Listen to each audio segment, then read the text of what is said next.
Hey, it's good to see everyone. Welcome to our annual party. We've done this in person in past years, right, Gary? Which is even more fun, but with the snow in New York, et cetera, this is the better way to do it this year.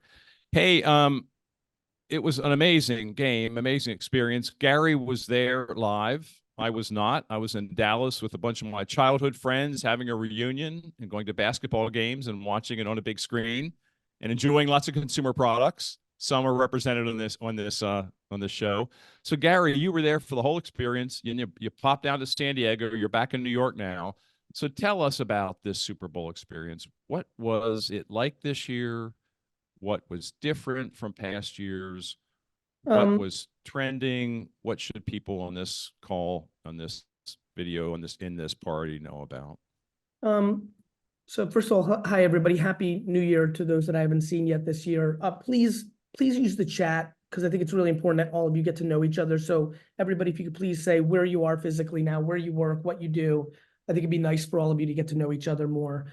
Um, uh, Jim, being on the ground, I think the thing that I first noticed in comparison, and I'll contextualize this for the group, including things like the ANA or NBA All-Star Game or CAN, there was a happiness I was happy about. Like there was good joy. There was a lot of positivity, which is interesting because if I'm being transparent, I really kind of like spent the most part of Q3, Q4, 2023 prepping for 2024 to be a contentious year with politics and all this. And so that struck me very heavily, that there was just a lot of good vibes. And Vegas is kind of like, it's a fun place, at least for me in like your 20s, but it's become a place that I really have no interest in going to.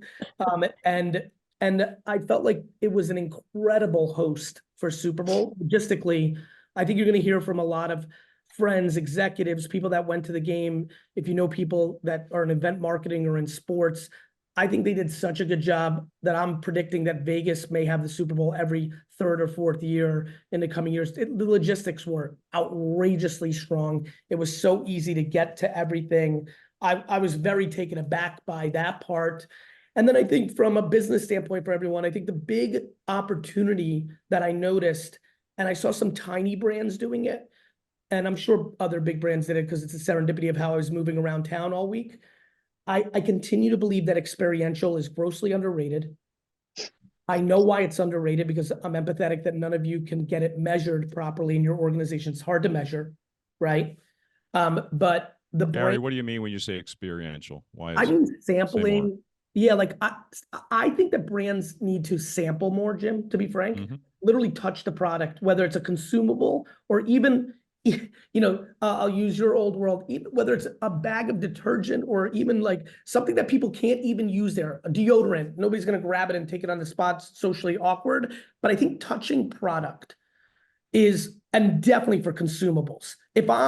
Or I think about the Super Bowl. If you're Nerds, if you're Reese's, if you're Oreo, if you're any of the brands that were also running Super Bowl spots, to me, next year in New Orleans, do a heavy experiential and sampling campaign Wednesday, Thursday, Friday, film it all day long, and then have creative to support your spot in social the day of the Super Bowl and even the 24 hours after. I think it's a really interesting tie-in.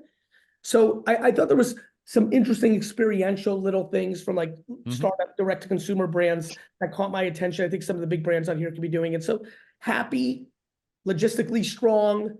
I was pleasantly excited about just the general temperament of human beings, which is something I pay attention to a lot. Did you meet any new friend, old friend who blew you away by what they were up to, what you talked about? That's a good question.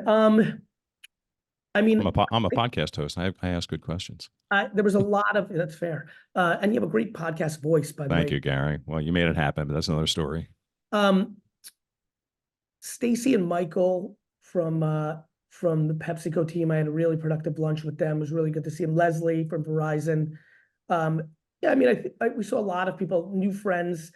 Randy Moss came to one of our events, which was fun for me. Like 18-year-old me nerded out on.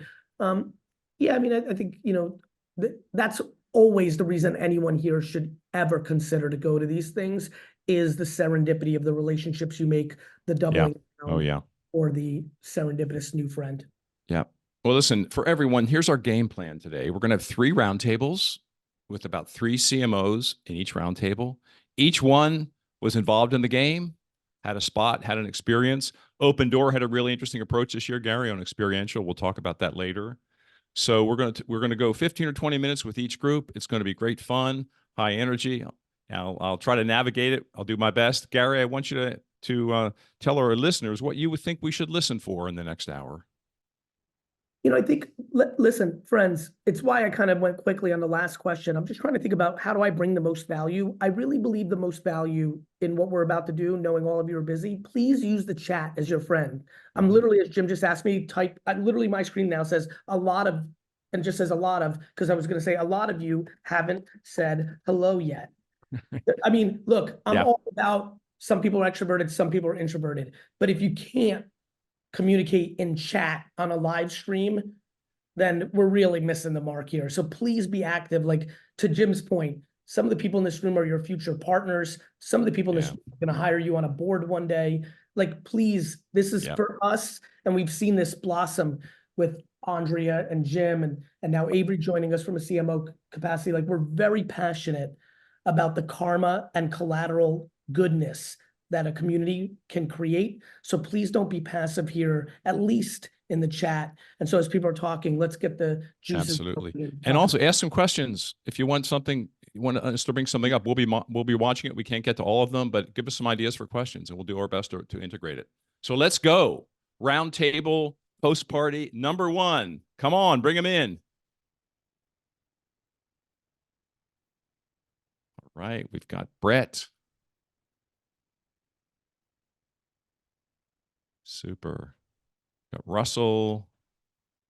And we've got Corey. Well, hello. Good to see your faces. Hello. So thank you for kicking off roundtable number 1. We have for our listeners, we have Brett O'Brien, CMO at Frito-Lay. Dina and Rita, my wife's watching it at breakfast this morning, laughing, watching it over and over and over again.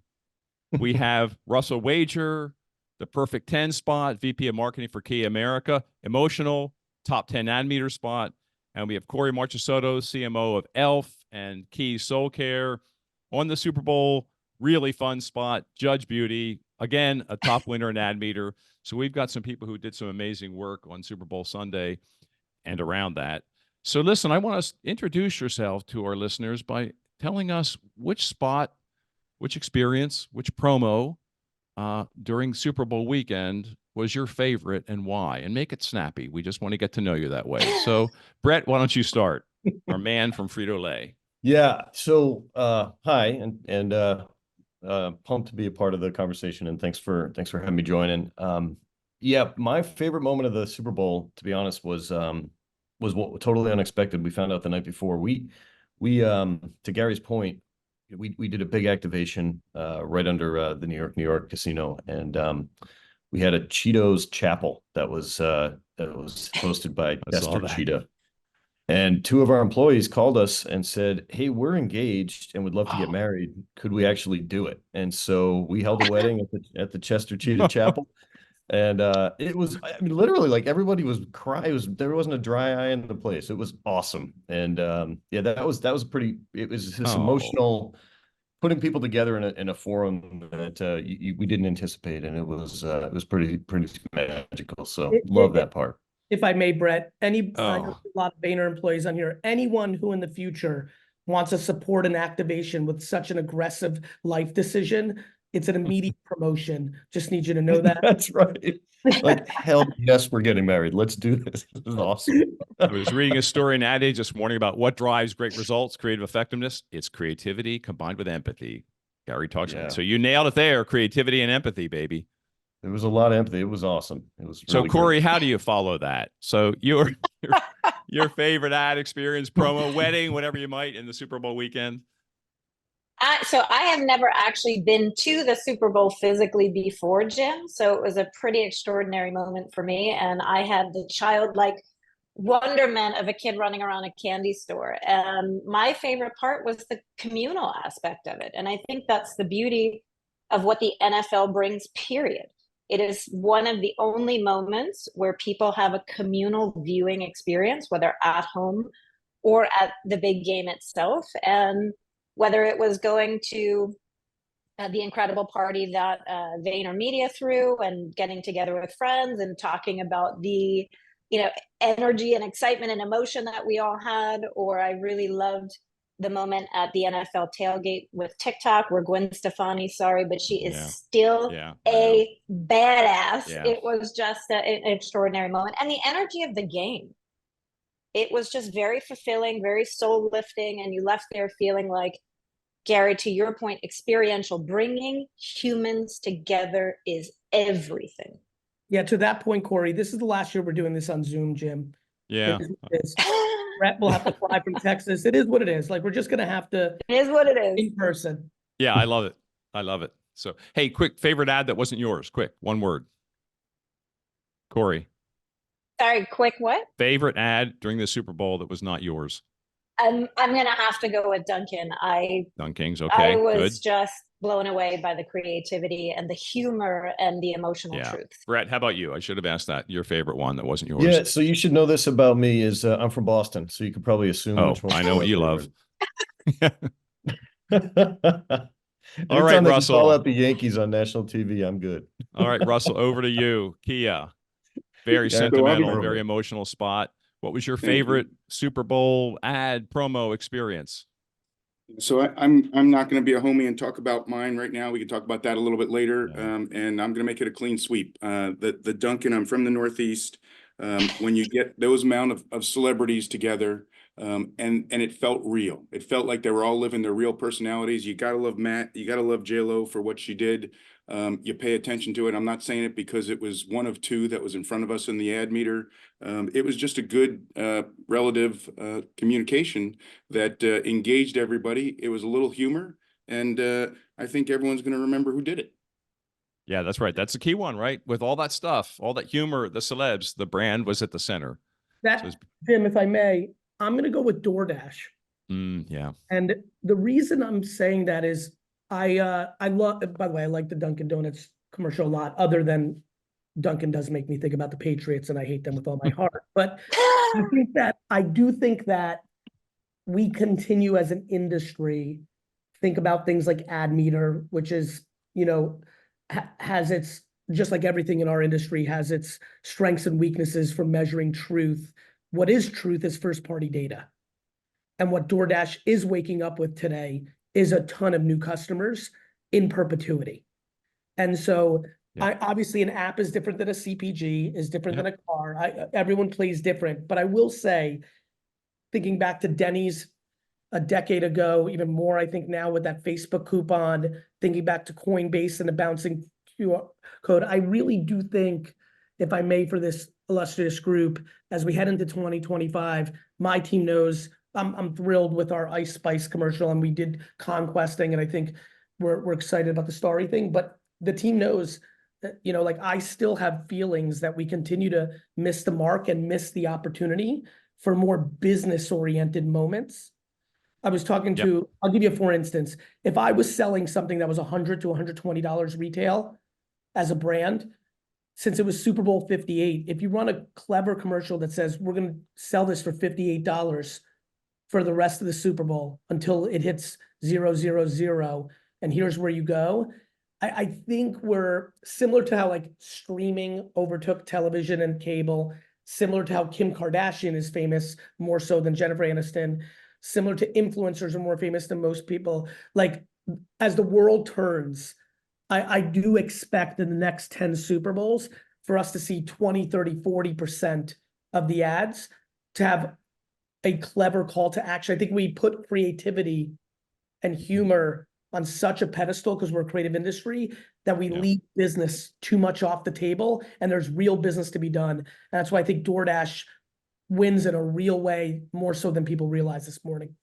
Yeah, I'm with you. Hey, listen, back to our three brands who advertised in the game. I'd like you to each briefly tell a bit of a story or a lesson or a special happening in the process of deciding to be in the big game, creating, executing, evaluating it, as Gary's talking about, tying it to your business. Is there something that you've learned that will be helpful for our listeners in marketing in general, and marketing obviously in the biggest day of marketing, at least in the US, maybe in the world? So why don't we start, Brett, back to you. One quick story, lesson learning.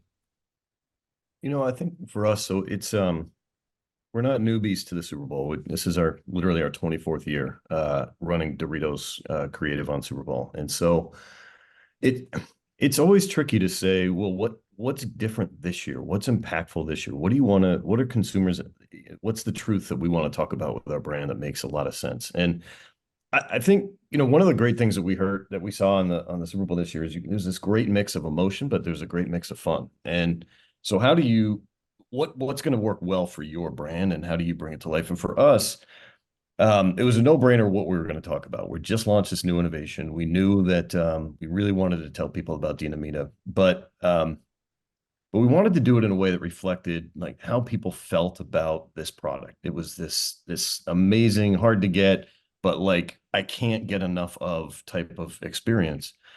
And so, a lot of the process came down to immediately understanding, yes, we want to be a part of it, because to be honest, Super Bowl for us it seems weird, but it's like Super Bowl is our Super Bowl, which sounds so ridiculous. Yeah, but yeah. We start from January 1 to Super Bowl with our entire field system gets so excited, and we get in store and we're putting up merchandise, and we're stacking chips up as high as we can.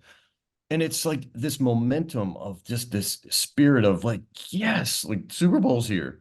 And so we want to pay that off with a lot of fun, but also just a true product truth and having a great experience around what Doritos offers. And for us, talking about something new was really special. What's also really cool about Dinamita is Dina and Mita have known each other for about 35 years. They came out and acting together.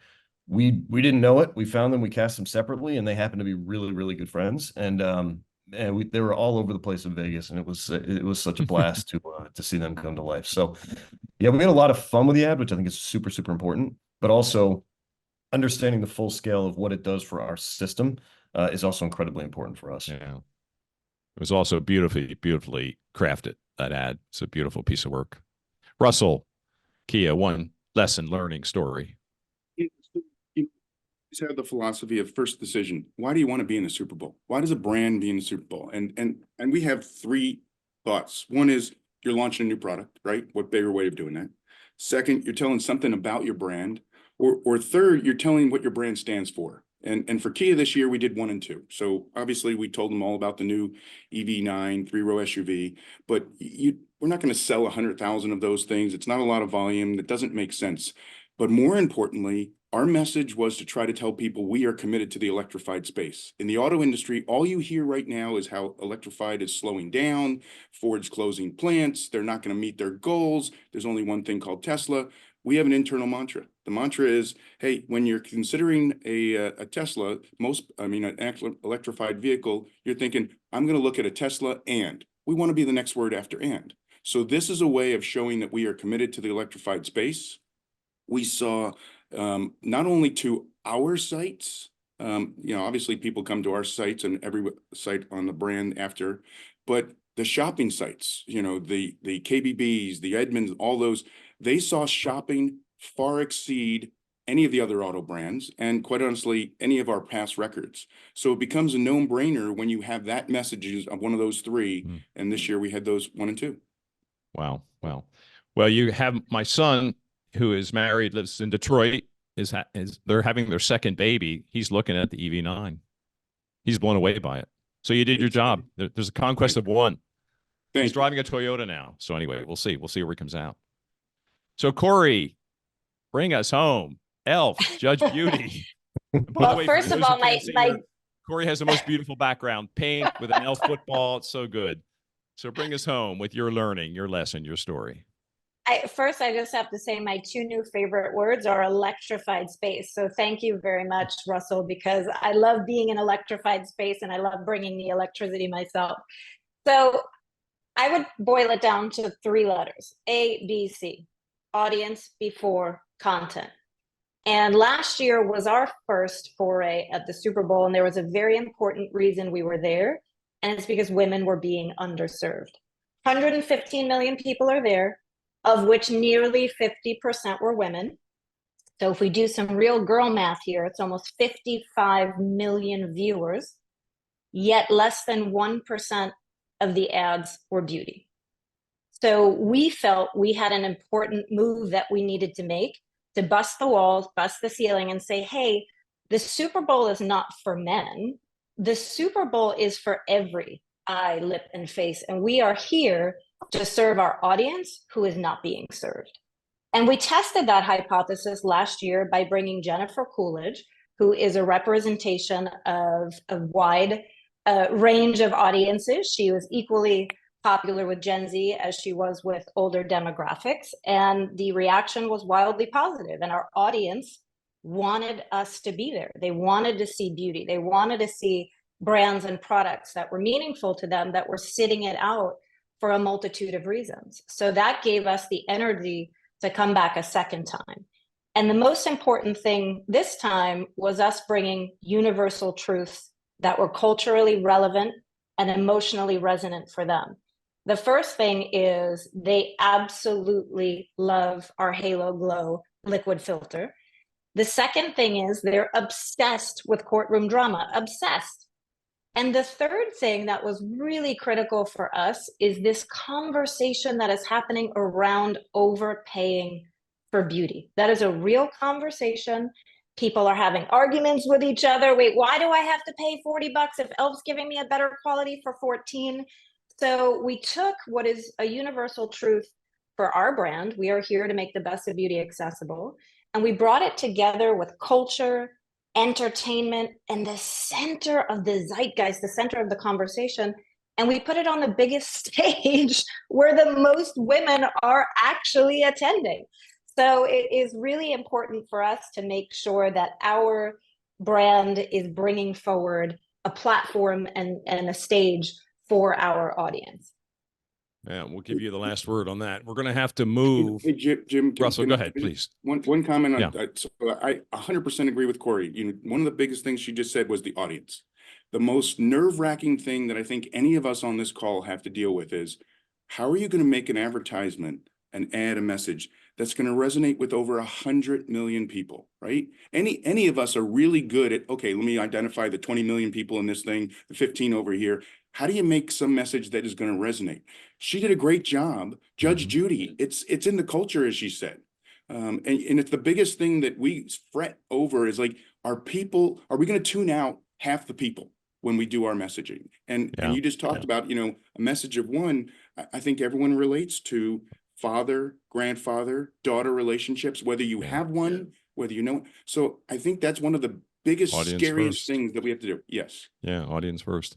Hey, we could go all day with these three. Thank you. We're going to bring in our next panel, roundtable number 2, 3 more advertisers. Gary, a quick comment on what we just heard as we bring in the next group. I like what Cor said. I like, we live for audience. I think audience is a slang term thrown around in corporate America. I think that we really, as an industry, are not consumer-centric enough. I think we're boardroom-centric. I think we're reports-centric. And so I think it's the most important thing I've heard in this chat so far. I would just ask everybody to how much more can we actually do, right? Because I think we do things for the system, for our retailers, for our,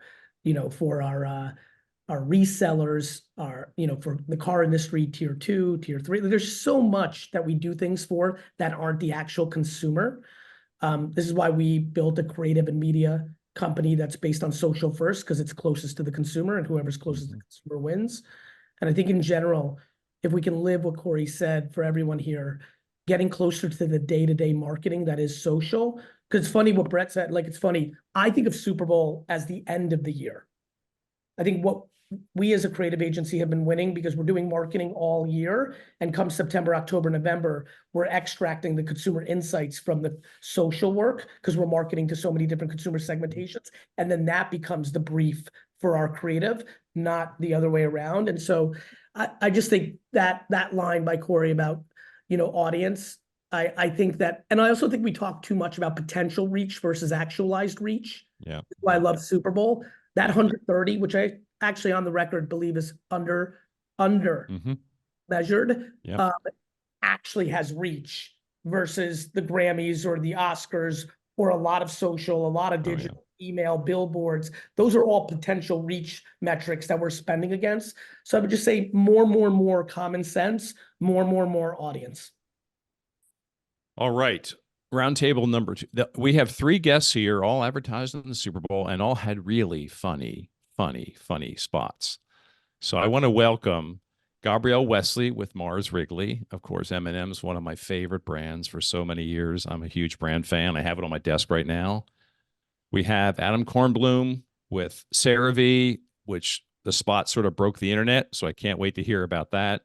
And then we have Andrea Zaretsky, previous guest on the CMO podcast. Good to see you again. Yeah. With Morgan Stanley and E-Trade, of course, the Pickle Babies. So welcome to the roundtable. Let's start. Let's introduce yourself by what your favorite ad promo experience was during the big experience, the big game. Gabrielle, let's start with you at Mars Wrigley.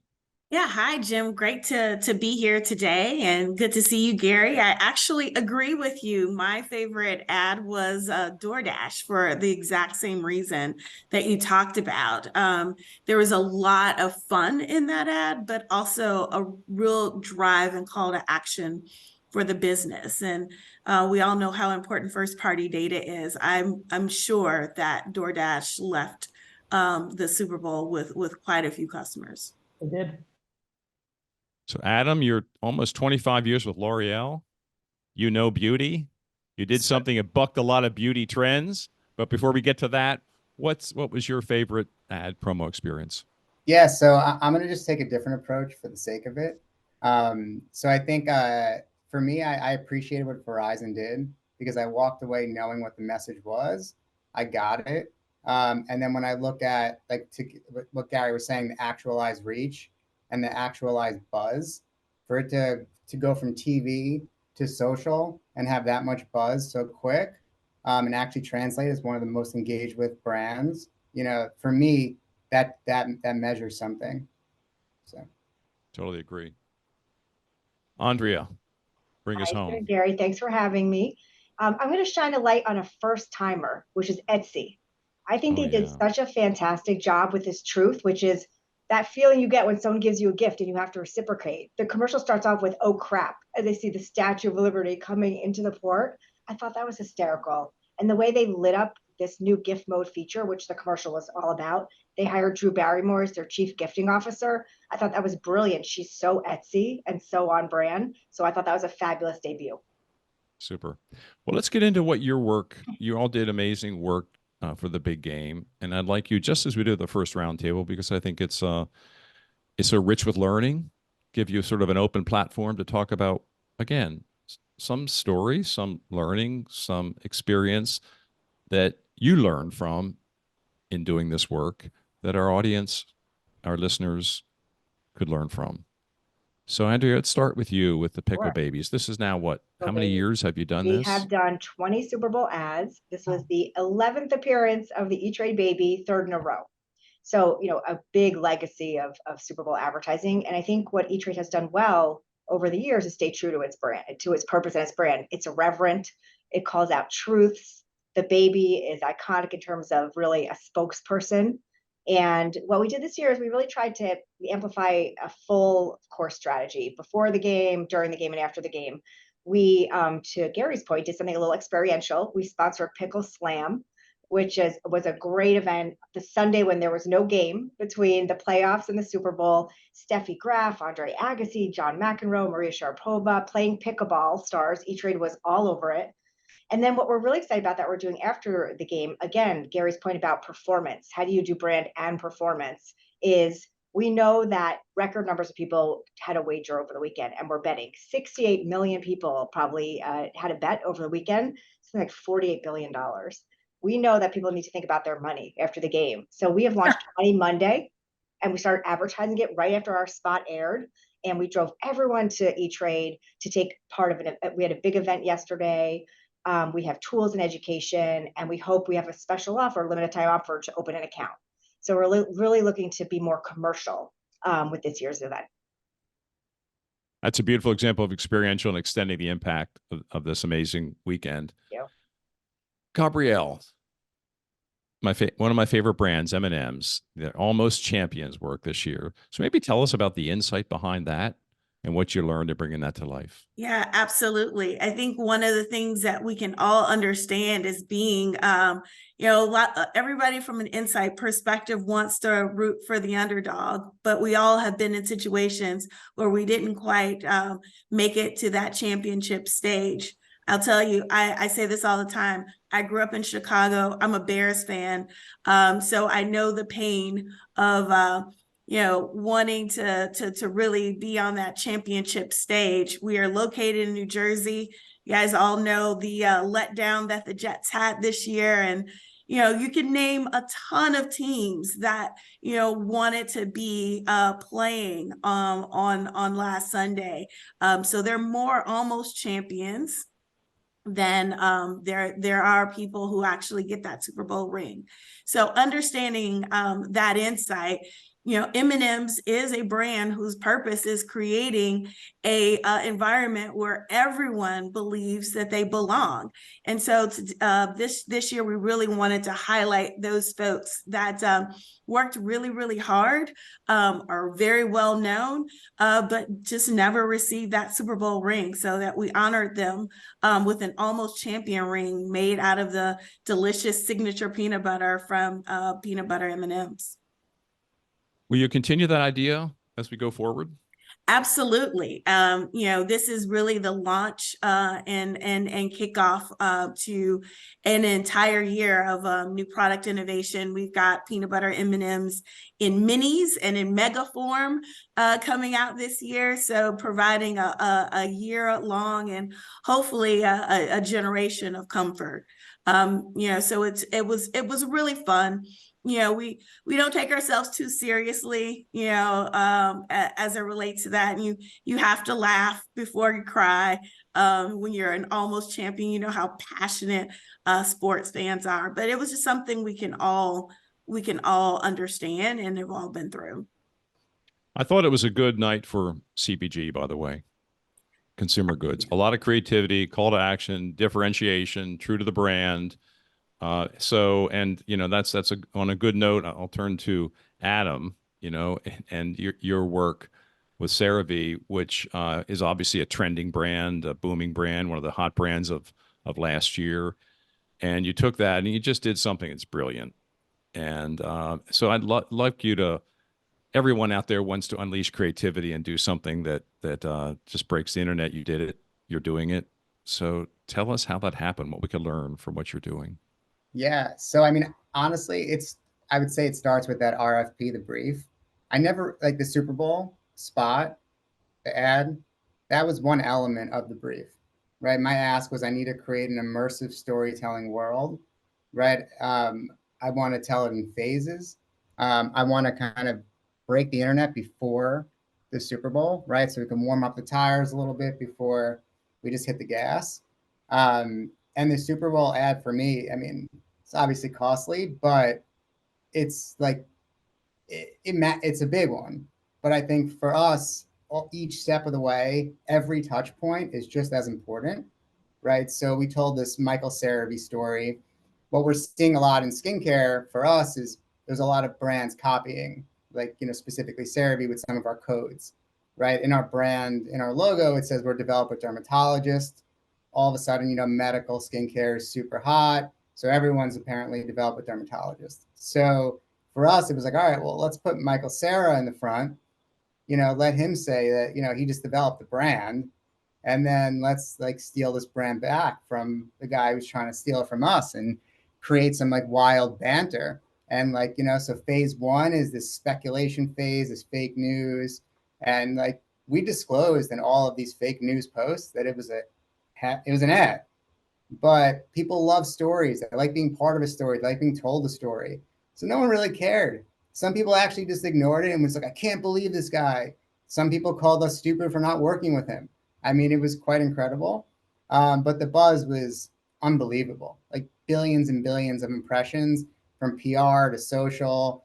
On our website, we had a pop-up saying this guy, we appreciate him. He's a great actor, but we're developer dermatologists, not this guy. We just share a name. So like every touch point had a purpose. And I think for us, it was really like, how do we tell a story? And the Super Bowl, since it's an important moment, which can end the story or, kind of continue it, but be our last phase of storytelling. So we go fake news, the fight goes public, the resolution. And that's where we are today in the resolution stage. But the reality is the RFP and brief was not like, I need a Super Bowl ad. Of course, I put that in, so the agencies were like, yeah, right, like we're all in, you know what I mean? But it was like, I need a 360 idea. I want a command center. I want to be doing stuff in real time. So like, give me a massive plan that tells a story and brings people along for the ride and builds on what we do every day. We work with creators every day, trying to do funky content, different stuff with derms. So how do we build on what we're good at? And Michael Cera, people were saying that, he developed this brand as a joke on Reddit and other channels. So we do a lot of social listening, search listening. And it was like, we just leaned into a conversation that people had and people enjoyed having and making fun with. And you're really just enjoying even that fake storytelling. So we leaned into what people actually talk about versus just what we want to push. Go figure. Yeah. Hey, you all, the work that you did makes people laugh, think, they're proud, they want to be involved in the brand. Could you speak a little bit about the role of the work that you all did for the Super Bowl with your culture inside your company? How do you leverage it that way? How do you use, because obviously every brand is only as good as the culture behind the brand. So what do you do to leverage this creativity, this work, this exposure with your teams, your people?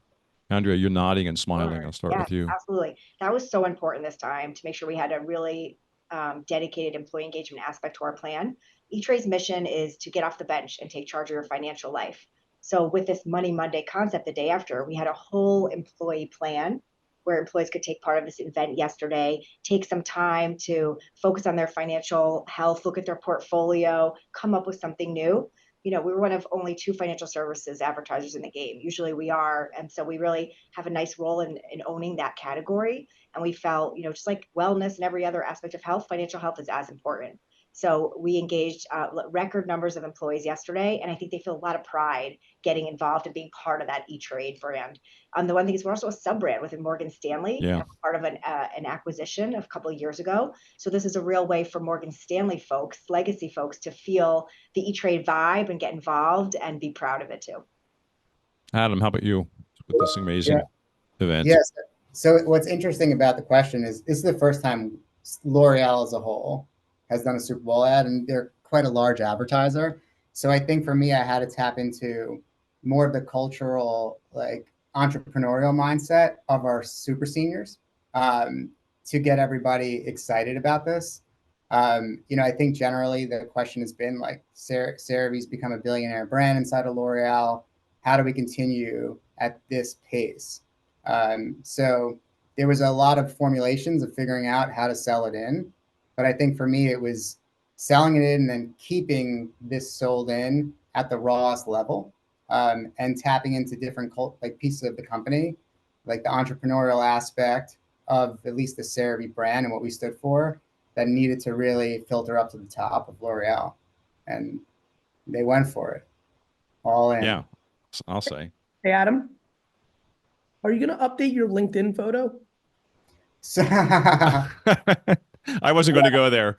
I really respect that question. And I swear before this, I did reach out to somebody.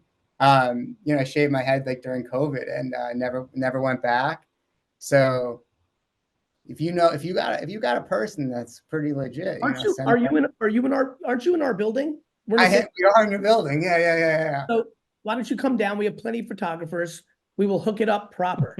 I'll ping you. This is a very productive roundtable. I appreciate this. This is huge. This is a big win for me. Gabrielle, would you like your hair done at Vaynerx? I'll pass, but Okay. appreciate the offer. I will say that the consumer is always at the heart of everything that we do. And so it was really important throughout our planning process, that we started every conversation about Almost Champions with almost an AA style introduction from the teams.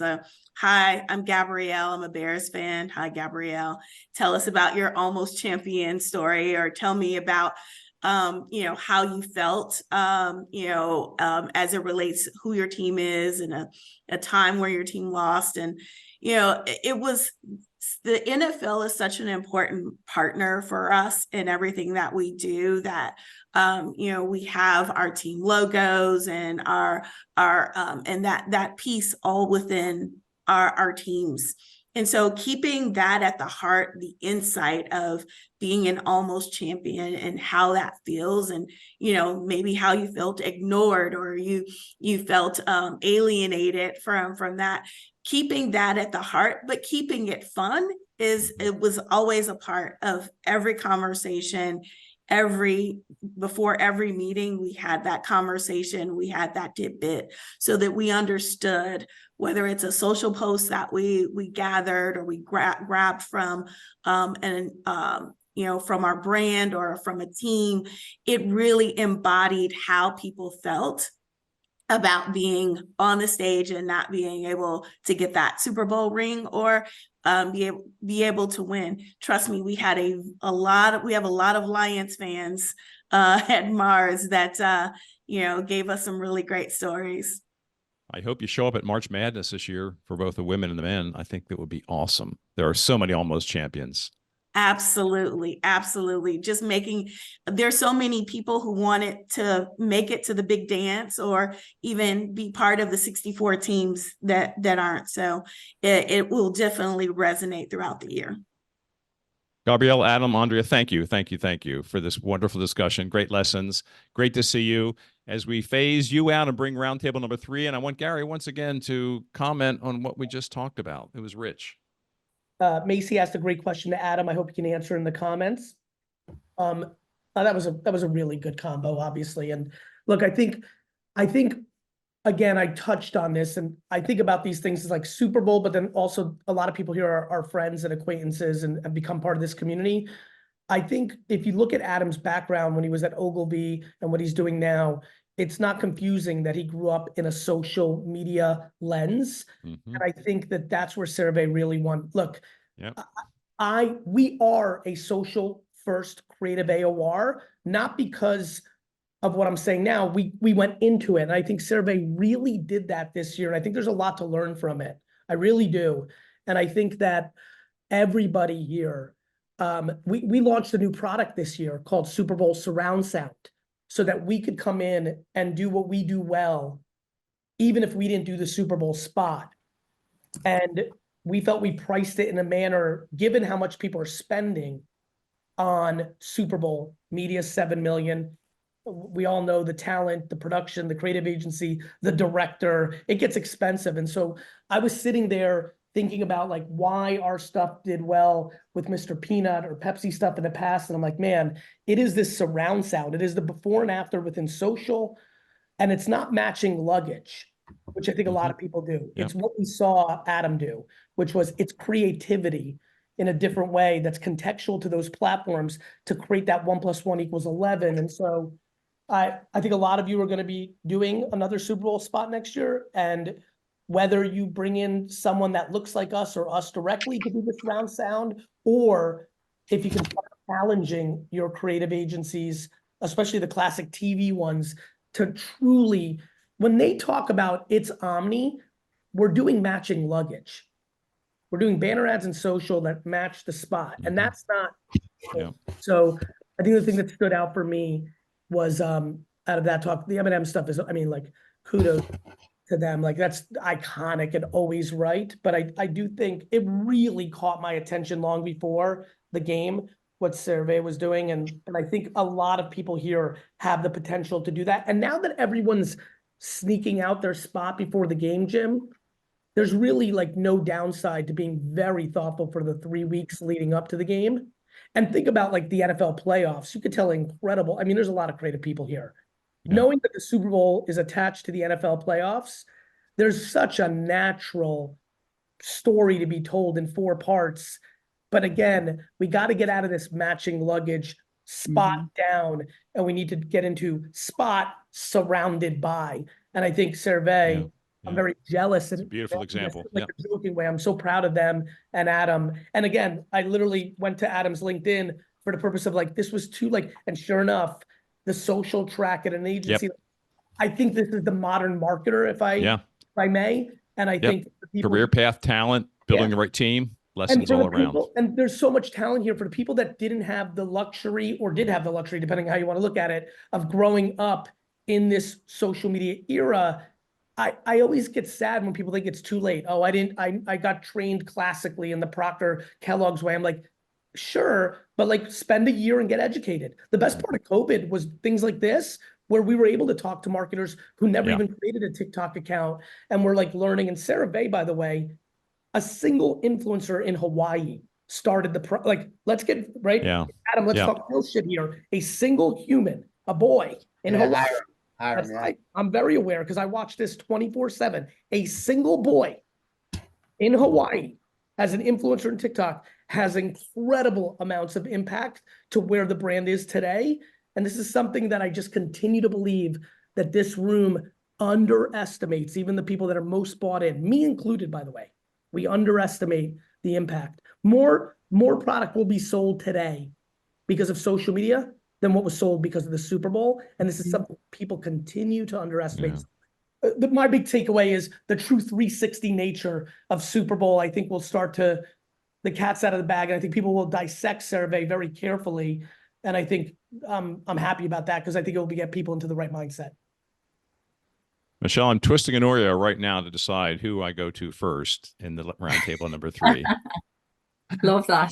All right. Listen, hey, welcome to our next group of guests. We have this is an interesting panel to close on because I think it's 3 companies, 3 brands who took different approaches in Super Bowl 2024. So we have David Corns with Open Door, which I think you did what has never been done before. You sold a home during halftime. So we're going to get to that in a minute. We have Michelle Danon, VP of Marketing, Oreo, Mondelez. Amazing. Oreo's back every year, keeps us laughing, keeps us thinking. And we have Alaska Airlines. Is this your first year with the Super Bowl, Eric? No, we've done a few. Always local, though. You know, always airlines, local. Okay. Local game, yeah. Very good. And you included your employees in the executions, along with some great talent. So I'm eager to talk all 3 of you. But let's start by introducing yourself with what was your favorite ad promo experience from the weekend? So Michelle, let's start with you. Sure. Firstly, thanks for having me, Jim, and Gary. Great to be here. So it's funny as we talk a lot about surround sound, and we think about how do you juice your presence in the big game for more than the 30 or 60 seconds that we buy. And I think for me, we've heard a lot about CeraVe, and I think they did an amazing job. I also think Uber Eats really did a great job in the amplification and the weeks leading up to the Super Bowl.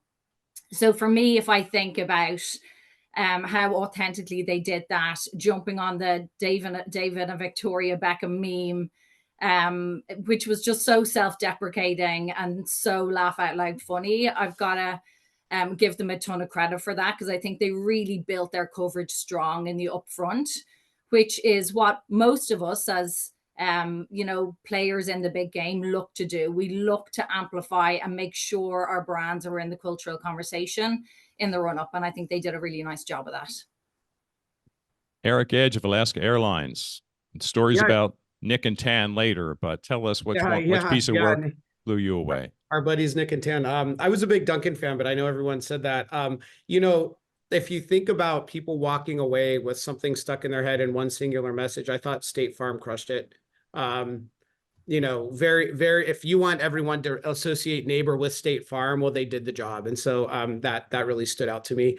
I have to shout out Dove and NFL. I really think that while it wasn't the pinnacle of creativity, I do think taking airtime to land messaging around bullying with NFL, around body confidence for youth with Dove, you could say what you want about the creative, but thank you for putting that forward. So I did appreciate that as well.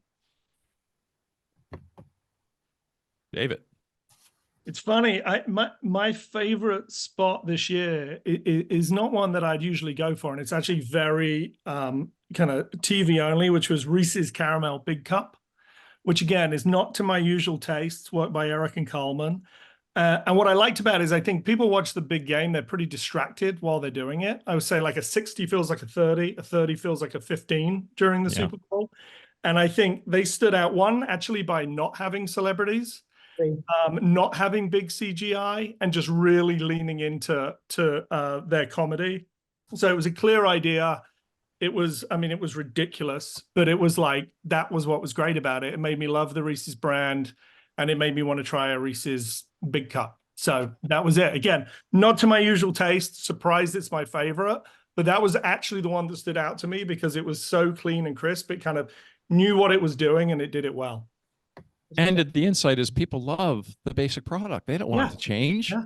So it's just beautiful insight. It's all about the product. It was beautifully done. I agree with that, David. And you know what I really like that they did? And then knowing that they might have confused America, they like made sure they hit on that. Like, did your regular thing change? No, I think I agree with you. I thought there was something very classic about it and simple. And I think a lot of times people remember, I mean, the amount of people that are going to say, even with the Dunkin', which is so easy to associate with Boston, because I read the commentary, the amount of people are like, the Ben Affleck ad was awesome, right? Couldn't agree more. Right, the Scarlett Johansson ad is awesome, right? Like it is, you can get very caught. We did something with Scott's Miracle Grow, and Nick, you know this. That was the John Travolta, Martha Stewart ad, not Scott. Like, I think that there's something really important, David, there in that ad for sure. It's funny, Gary, because someone said to me, who won the Super Bowl this year? And I said, I think it was the celeb talent agents that won the Super Bowl. Always. It was, and I think there's a CBS too. Overtime was good for CBS. Yeah, it was very good. But there's a lot. One interesting thing I realized too was Ali Koteim Brand Growth Group called out the majority of the celebs are actually Gen X plus this year. So it's actually kind of an older generation of celebs too, which is interesting, probably because we all live in a very different media world. So there's very few that all of America get. But I think, the brands represented here today, I think did celeb well, but I think it's, there becomes a risk over time of borrowed equity, and how do you make that precious time about you? It's why I also really like the Google Pixel ad, because I still believe if you make people cry and emotional, like I'm really hoping in the next 5 years that like was very solid, but somebody's going to take the risk to truly make America cry. And we've all seen videos that have done it. They don't look like a commercial. They look more like an actual piece of content, but I think somebody's going to go for it because I think it matters. I missed plus creativity. Yeah, kills it every time. Like an imported from Detroit or a Halftime America this year. Felt like that was missing. But, yeah. Hey, for our roundtable, I'd like you to all go around and talk about what your ambition was this year with your involvement with the Super Bowl, because you have 3 different approaches here, right? So talk a bit about what your ambition was. Did you fulfill it? How do you feel about it? What did you learn as you did that? So Eric, let's start with you. Alaska Airlines, a regional player in this whole Super Bowl experience. Your line, we care a lot. You have some great talent. You bring your employees into the execution. So please go with your ambition and how you feel about delivering. Yeah. I mean, you said it, airlines are a local game. And so I think really engaging consumers in local markets is key. We're launching a new campaign. It was a pivot for the brand. We've talked about care. You mentioned Tan. We had Tan France at the core of that for the past few years. We had Safety Dance in the middle of COVID, which also ran during Super Bowl. So we've had these moments of care. But what we wanted to land this time was just a differentiated product that we have. We wanted to lean into a product message. And so maybe counter to what we're all talking about, we actually stripped back celebrity. We didn't work with Tan again. We pulled the celebrity piece out and we focused wholly in on the product. And so if you're in one of our key markets where we ran the ads, you saw us with our core humor that we bring to the table. You saw us talking about the product and the fact that we have the most legroom in our premium and first class cabins. And we said, let's do it. Let's go all back to Gary's point on reach. This is a moment of authentic reach. I went into this saying this is not going to be the celebrity spot that gets top of ad meter. And I was fully okay with that because I knew that we were going to launch a differentiated message in a way that was authentic to the brand. And instead of turning away from it because we were nervous that it was a little bit not on that traditional Super Bowl track, we said, we're going to lean all into this. And this is going to be the launch moment for our campaign.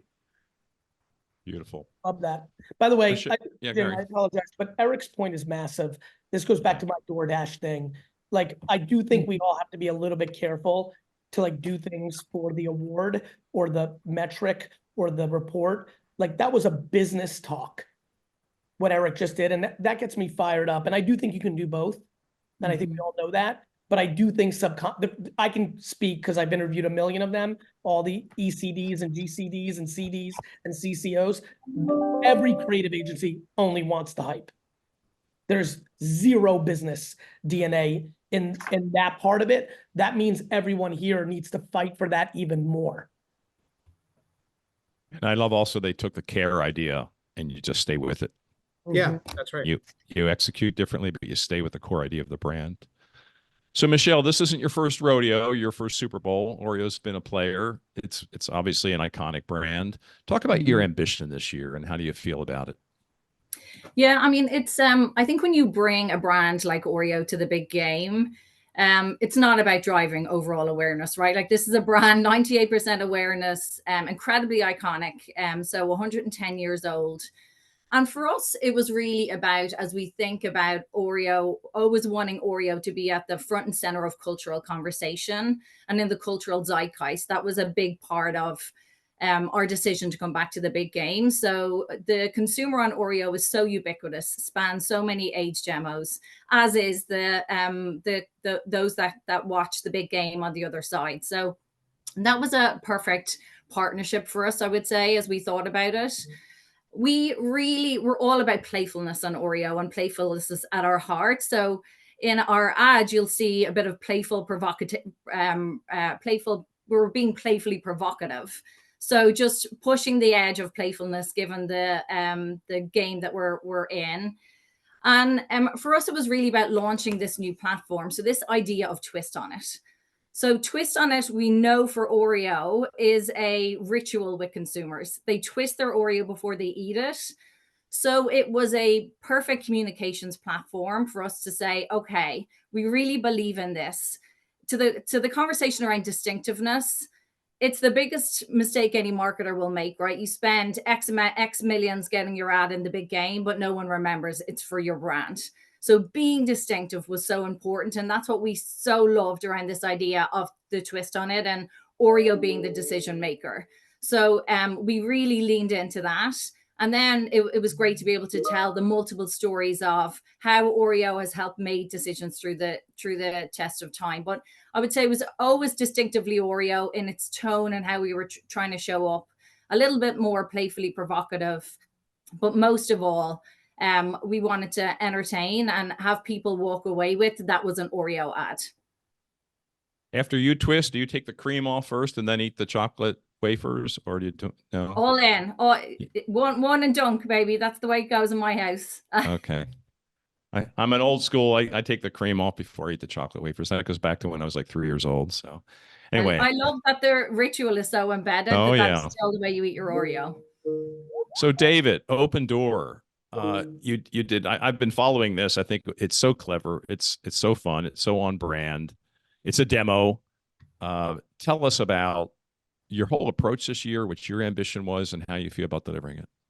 Yeah, I mean, part of our marketing strategy is kind of how do we hack into culture.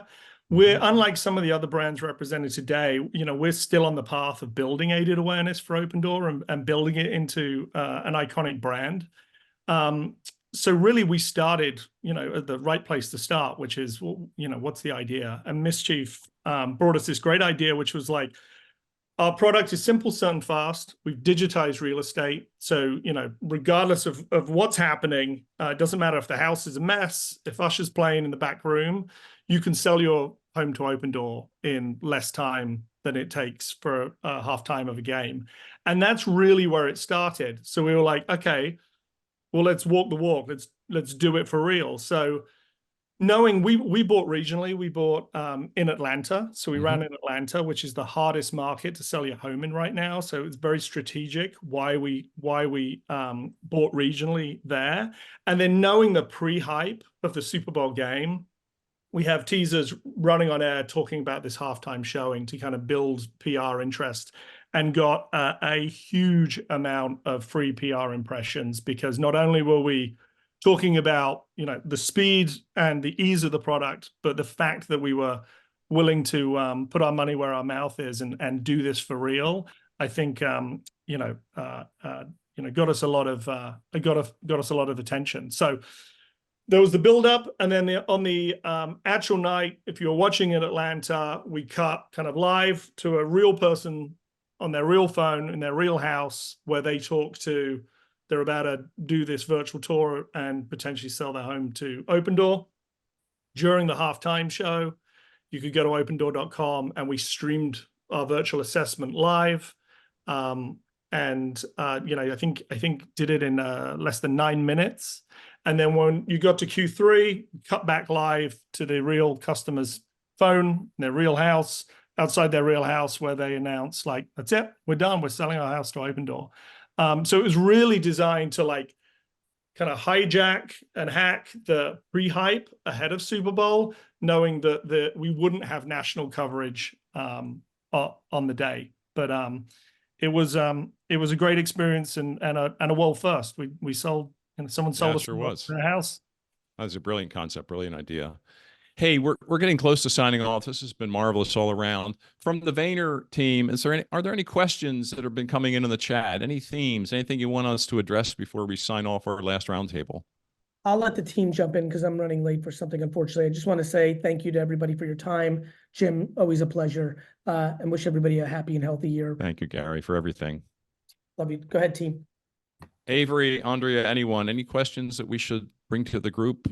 Any themes that you think are worthy of discussing? I think there's been a really healthy chat. So thanks everybody for leaning in. I think the remarks about staying pure to the business, I think it's one of those things that it's hard politically to make, all parties happy. There seems like there's a lot of interest there. And I think the metrics, how do we make sure that we're looking at the impact overall? Let's see. I think there's a lot of the things we brought up and Gary brought up because we were all leaning into the chat big. So really appreciate everybody staying a little bit over. And I think the idea of coming together live and in person next year would be phenomenal. We can still stream it out to everybody else, and free headshots for all. So many massive themes, Jim. Thank you so much for bringing everybody together and moderating. You absolutely always crush this. I feel like we could talk about the power of the female dollar. We could talk about culture. We could talk about celebrity. We could talk about social versus kind of on air. So we'll have to, bake that out for next time around. But just want to say huge thank you to our partners and these wonderful panelists for joining us. This has been really fascinating and so fun. Hey, one final thought for all of you. When I was back at P&G many years ago and we had not advertised in the Super Bowl, I used it as a contest. So I would pay for the spot to the most creative team. And it wasn't just that, it was kind of a gimmick, but it just made a statement that we're raising our bar. We want all teams to stretch. We want to change the way we think about creativity and impact and effectiveness. So the question I asked one of the roundtables about culture, internal culture, never forget the power of this to engage your employees and raise the bar for all of us on our potential to do amazing work. So anyway, I think that's a wrap. Thank you, everyone. That's a wrap. Glad you had a happy Super Bowl season. See you in March Madness.